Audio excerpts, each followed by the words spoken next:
ஆண்டவராகிய இயேசு கிறிஸ்துவுக்குள் மிகவும் பிரியமான சகோதர சகோதரர்களே, உங்கள் செய்கையின் பலனை நீங்கள் இழந்து போகாமல் பூரண பலனை பெறும்படிக்கு எச்சரிக்கையாக இருங்கள் என்று சொல்லி பரிசுத்த வேதாகமத்தில் எழுதப்பட்டிருக்கிறது.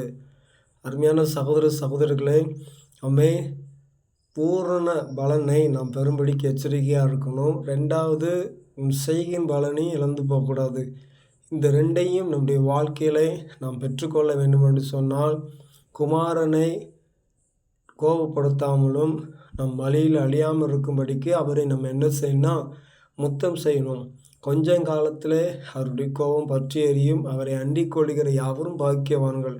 ஏனென்று சொன்னால், பயத்துடனே நம் கர்த்தரை சேவிக்கணும், நடுக்கத்துடனே களி கூற வேண்டும் என்று சொல்லி சொல்லப்பட்டிருக்கிறது. இந்த வார்த்தையின்படியாக நாம் செய்கின் பலனை இழந்து போகாமலும் இருக்கணும். அதே நிமிஷம் பூர்ண பலனை பெறும்படிக்கு நாம் எச்சரிக்கையாக இருப்போம். ஆண்டவருடைய நாமத்தை மகிமைப்படுத்துவோம். ஆமென்.